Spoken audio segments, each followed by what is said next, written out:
നമ്മളെന്നുള്ളത് ചേളാരിലുള്ള century convention സെൻറ്ററിലാണ് കേട്ടോ.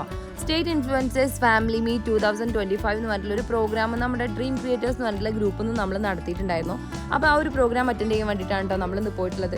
ഇതെന്താ കയറി ചെല്ലുന്ന ഭാഗത്ത് തന്നെ ഈസി കുക്കിൻ്റെ പരസ്യം ഒന്നും ആലോചിക്കേണ്ട കേട്ടോ.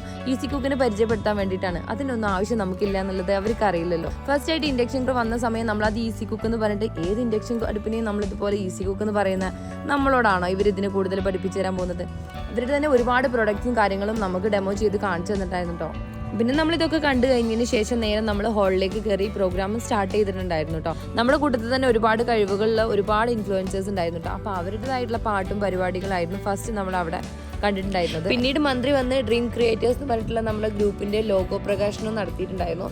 അതിനുശേഷം അദ്ദേഹം നമുക്ക് വേണ്ടിയിട്ട് ഒരുപാട് സമയം സംസാരിച്ചിട്ടുണ്ടായിരുന്നു കേട്ടോ. ലഹരി ഉപയോഗിക്കുന്നതിനെ കുറിച്ചും അതിന്റെ പാർശ്വഫലങ്ങളെ പറ്റിയുമൊക്കെ ആയിരുന്നു കേട്ടോ സംസാരിച്ചുകൊണ്ടിരുന്നത്. പിന്നെ ഒരുപാട് ഇൻസ്റ്റാ ഫെയിംസും യൂട്യൂബ് ഫെയിംസും വന്നിട്ടുണ്ടായിരുന്നു. അപ്പോൾ ഇത് നമ്മുടെ നിബൂസാണ്. നിബൂസ് ലഹരി വിരുദ്ധതയെ കുറിച്ച് കൊണ്ടൊരു പ്രതിജ്ഞ വരെ നമ്മളെ കൊണ്ട് എടുപ്പിച്ചിട്ടുണ്ടായിരുന്നു കേട്ടോ. പിന്നെ നമ്മുടെ കിഡ്ലം മുത്തശ്ശിയിലും മുത്തശ്ശി വന്നിട്ടുണ്ടായിരുന്നു. വീഡിയോയിൽ കാണുന്ന പോലെ തന്നെ അതുപോലെ ആയിരുന്നു കേട്ടോ സംസാരമൊക്കെ. പിന്നെ അവിടെ എല്ലാ ഇൻസ്റ്റാ യൂട്യൂബ് ഫെയിംസും വന്നിട്ടുണ്ടായിരുന്നു കേട്ടോ. നമുക്കുള്ള മൊമെൻറ്റോ കാര്യങ്ങളൊക്കെ തന്നിട്ടുള്ളത് ഇവർ ഒരുമിച്ചായിരുന്നു. അതിലിപ്പോൾ നമുക്ക് ഒരുപാട് സന്തോഷം തോന്നി. അൻവർഷാനും അശുക്കൊക്കെ നമ്മുടെ ബെസ്റ്റ് ഫ്രണ്ട്സാണ് കേട്ടോ വന്നിട്ടുണ്ടായിരുന്നു. പിന്നീട് ഈവനിങ് ആയ സമയത്ത് ഒരുപാട് പാട്ടും ഡാൻസുമായിട്ട് അടിപൊളിയായിട്ടായിരുന്നു കേട്ടോ പ്രോഗ്രാം പോയിട്ടുണ്ടായിരുന്നത്.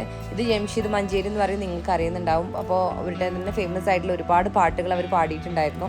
ദെൻ നമ്മുടെ ഇന്നത്തെ ഈ ഒരു ദിവസം അതിമനോഹരമായിട്ടാണ് കേട്ടോ നമ്മളിവിടെ കടന്നു പോയിട്ടുണ്ടായിരുന്നത്.